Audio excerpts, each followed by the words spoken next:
ප්‍රවීණත්වයෙන් නවීනත්වයට GFU Sri Lanka.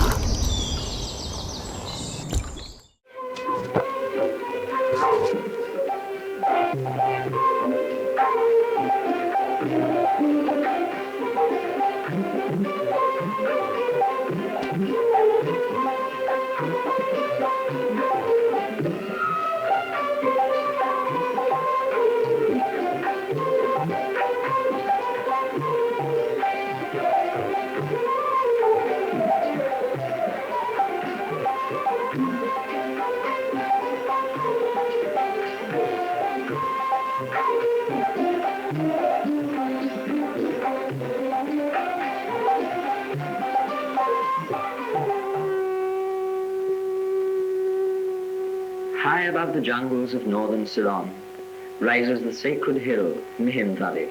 Satyanti dhammam saranam gacchami, satyanti sangham saranam gacchami, panati pata virama. It was here that Mahinda, sent by his father, the Emperor Asoka of India, to preach the Buddhist doctrine, first set foot in Lanka over 2,000 years ago. In the words of the ancient chronicles, and he, Mahinda, the terror of wondrous powers, coming hither with his following, alighted on the Silla peak, on the open and fair Ambatala. He who was foretold by the sage as bringing salvation to Lanka, alighted here, extolled by the gods of Lanka. Here ends the 13th chapter in the Mahavamsa, compiled for the serene joy and emotion of the pious. And it was here that the king Devanampiyathissa, while hunting in the jungles, met Mahinda, and so became converted to the faith. To mark the place where king and Thera met, on the open and fair Ambatala, a Dagaba was later built to enshrine Mahinda's relics. For when the king heard of his death, he went hither stricken by the dart of sorrow. And when he had paid homage to the Thera, and often greatly lamented over him, he caused the dead body to be laid forthwith in a golden chest, sprinkled with fragrant oils.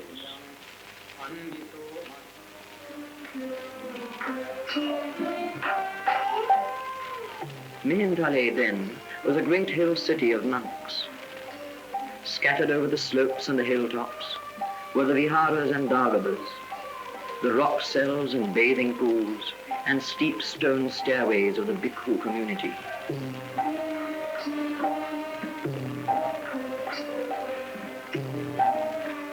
It was a retreat from the world of wars and earthly vanity, where monk and layman could seek to attain that state of detachment taught by the Buddha.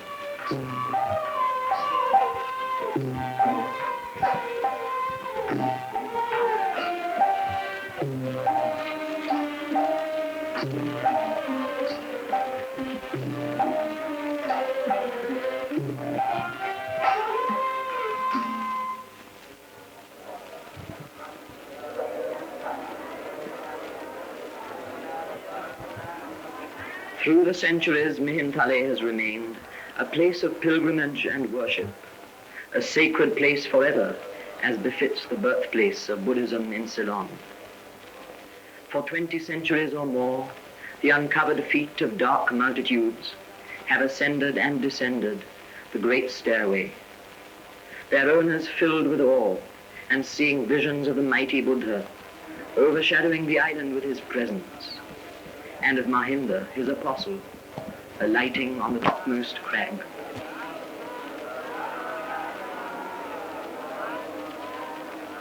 Verily there is a middle path, a path which opens the eyes and bestows understanding, which leads to peace, to insight, to the higher wisdom, to nirvana.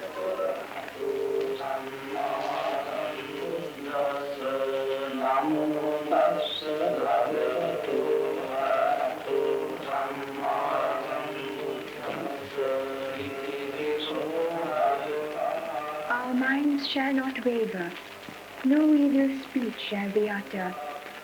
Tender and compassionate shall we abide, loving of heart, void of malice within. And we shall ever be suffusing such a one With the rays of our loving thought, and with that feeling as a basis, we will ever be suffusing the whole wide world with thought of love, far-reaching.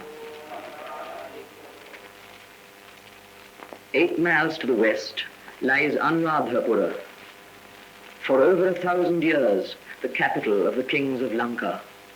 Here stands the great Ruangvalidagaba, built by the warrior king Buddhagamani 150 years before the coming of Christ. The flowers here shall not wither, the perfumes shall not dry up, the lamps shall not be extinguished, nothing whatsoever shall perish.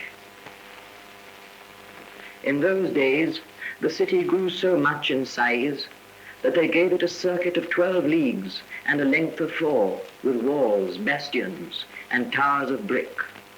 Travelers of the time said of Anuradhapura, "It is the residence of many magistrates, grandees, and foreign merchants. The mansions beautiful, the buildings richly adorned, and houses for preaching built at every thoroughfare. There are 360 temples of unusual grandeur, with monstrous dagavas, of which the Tuparama, built to enshrine the Buddha relics, is said to be the oldest." And when the ruler of the earth had completed the beautiful Tupa in the Tuparama, he caused it to be worshipped perpetually with gifts of many jewels.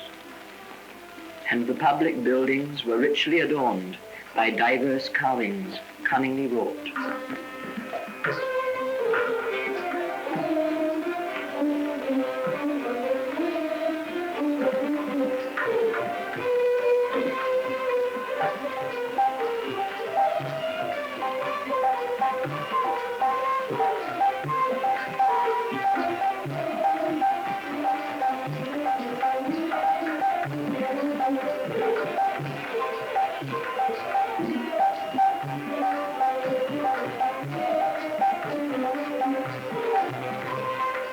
The city's fortunes rose and fell. Invasion was followed by counter-invasion, victory by defeat. Through 10 centuries of changing destiny, the image of the Buddha sustained and comforted the people.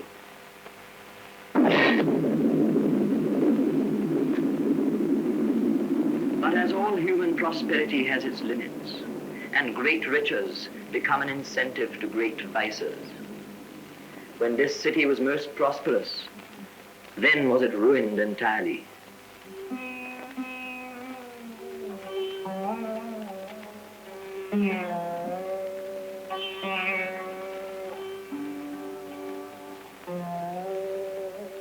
The Pandu king took away and despoiled all valuables in the treasure house of the king, and plundered what there was to plunder in Vihara and town. He made the island of Lanka deprived of the valuables, leaving the splendid town in a state as if it had been plundered by yakas.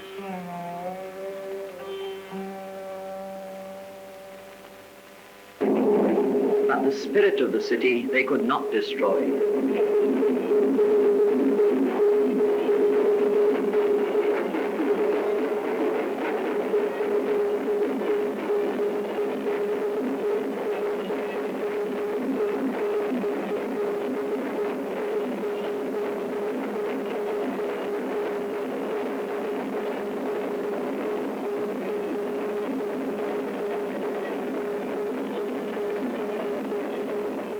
On every festival day, when the moon is at the full, and especially at Vesak and Posong time, the people come in pilgrimage to Anuradhapura to worship at the shrine of the sacred Bo tree, the illustrious tree of wisdom.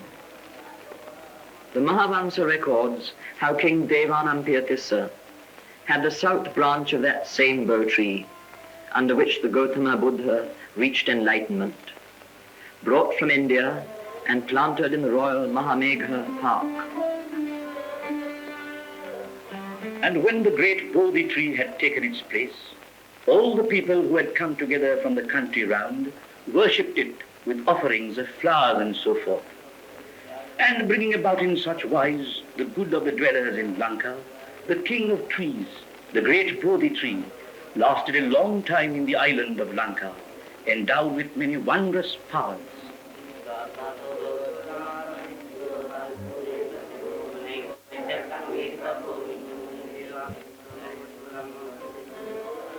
And there, since the ages before Christ, the tree has been tended, guarded, and watered, surrounded with the perfume of adoration and the atmosphere of prayer.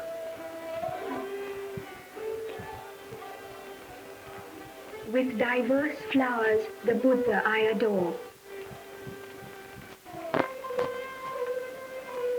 Even as these flowers must fade, so does my body march to a state of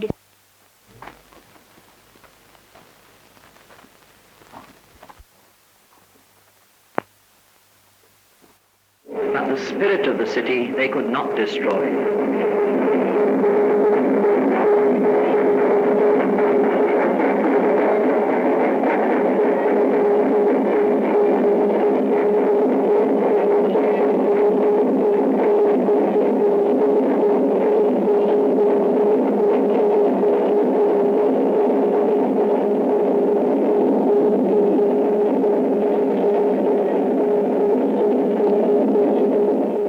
On every festival day, when the moon is at the full, and especially at Vesak and Posong time, the people come in pilgrimage to Anuradhapura to worship at the shrine of the sacred Bo tree, the illustrious tree of wisdom. The Mahavamsa records how King Devanampiyathissa had the south branch of that same Bo tree, under which the Gautama Buddha reached enlightenment, brought from India and planted in the royal Mahamegha Park. And when the great Bodhi tree had taken its place, all the people who had come together from the country round worshipped it with offerings of flowers and so forth. And bringing about in such wise the good of the dwellers in Lanka, the king of trees, the great Bodhi tree, lasted a long time in the island of Lanka, endowed with many wondrous powers.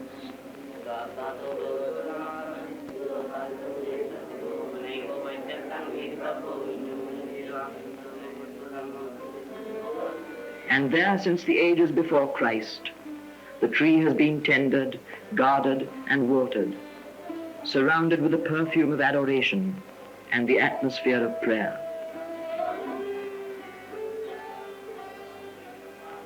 With diverse flowers, the Buddha I adore. Through this merit may I attain release. Even as these flowers must fade, so does my body march to a state of destruction.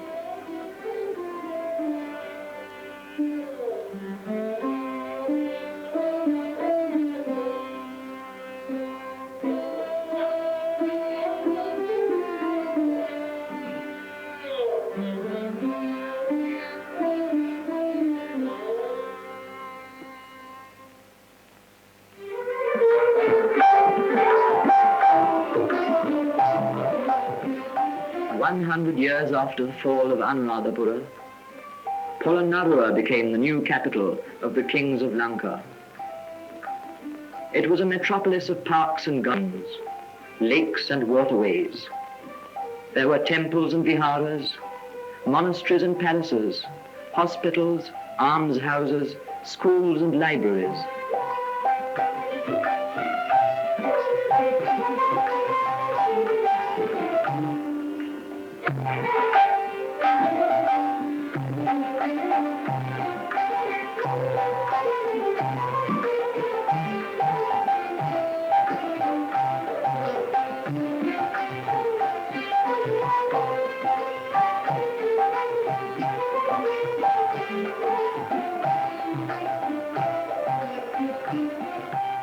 Of all the kings of Polonnaruwa, Parakramabahu was the greatest.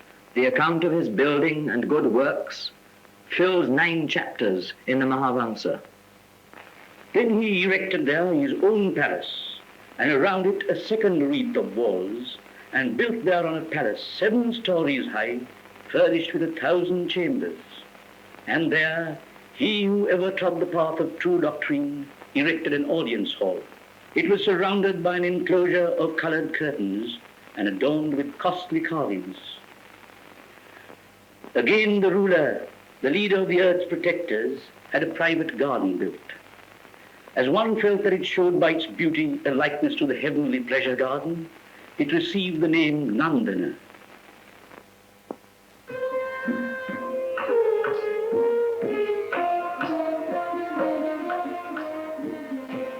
In this town, furnished thus with every luxury, like to a garden made beautiful by union with the joy of spring, which he, the king, himself enlarged so that it was 4 gautas long and 7 broad, which possessed a splendid wreath of walls, which was resplendent with fair dwellings, which was an elixir.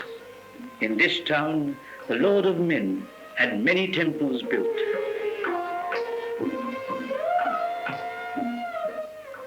In this manner did Parakrama make the aforesaid small town of Tulaktinagara splendidly adorned as the city of the Tavatinks gods. This flower, fresh-hued, odorous and choice, I offer at the sacred lotus-like feet of the noble sage. Likewise the ruler of men, by breaking down the rock not far from the great Tupa, had 3 grottos made by expert craftsmen. Now, this is the noble path that leads to the passing away of pain. That is to say, right views, right aspirations, right speech, right conduct, right mode of livelihood, right effort, right mindfulness, and right rapture. Therefore, ye, O spirits, listen to me. Be friendly towards the race of men who day and night bring these offerings, and keep guard over them diligently. And to put away the sufferings of famine from living creatures, the king had many tanks and canals built in diverse places. For, he said, in a country like this, not even the least quantity of rainwater should be allowed to flow into the ocean without profiting man.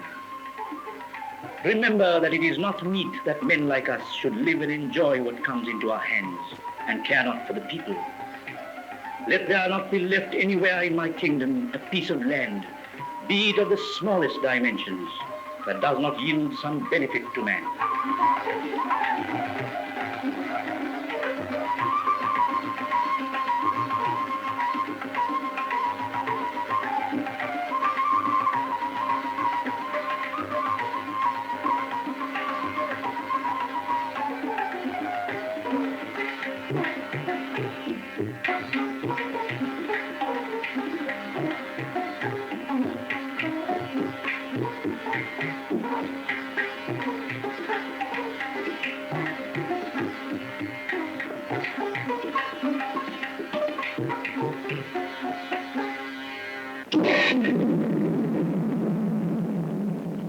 But the invaders came again and ransacked the kingdom. They broke the banks of the lakes and canals, which now spilled their waters over the parched earth. The proud sea of Parakrama turned into an abandoned swamp. The canals became depressions in the jungle.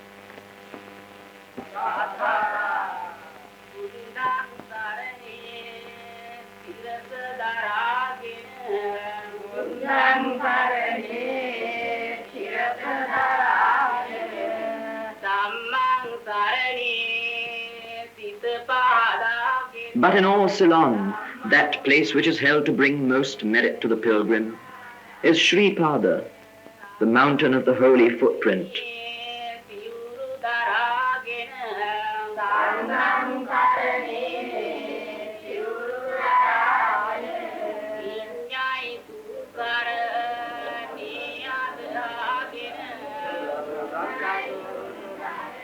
Muslims say the footprint is that of Adam, who alighted here after he had been driven from the Garden of Eden. For the Hindus, it is Shiva's mountain. But to the Sinhalese, it is the mountain of the god Sumana, and the footprint is there. The people of the land count it meritorious to go and worship this impression. And generally, about their new year, which is in March, they, men, women, and children, go up this vast and high mountain to worship.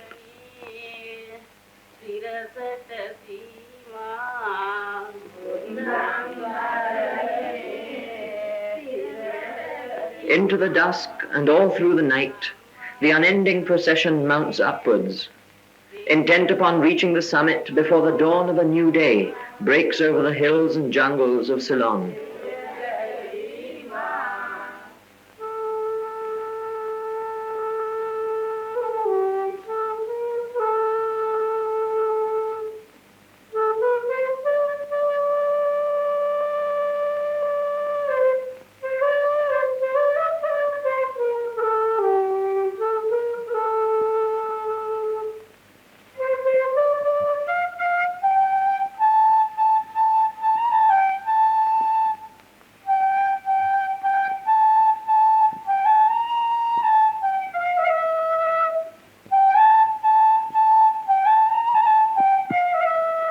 On one side, the wonder of the rising sun. On the other, the mystery of the shadow of the peak. For 20 minutes or more, the image of the sacred mountain floats above the island, then slowly fades.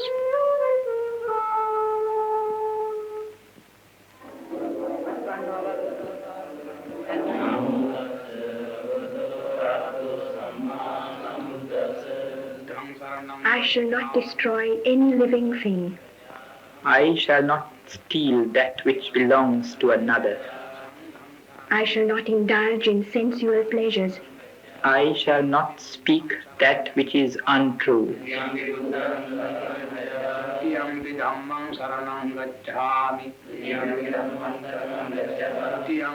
And still the unending procession climbs upwards to the summit, 7,500 feet above the level of the sea.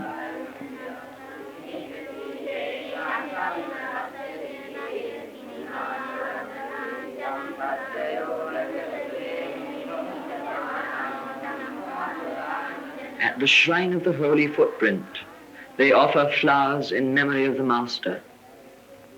For it is written in the Mahavamsa, And when the teacher, compassionate to the whole world, had preached the doctrine there, he rose, the Master, and left the traces of his footprint plain to sight on Sumanakuta.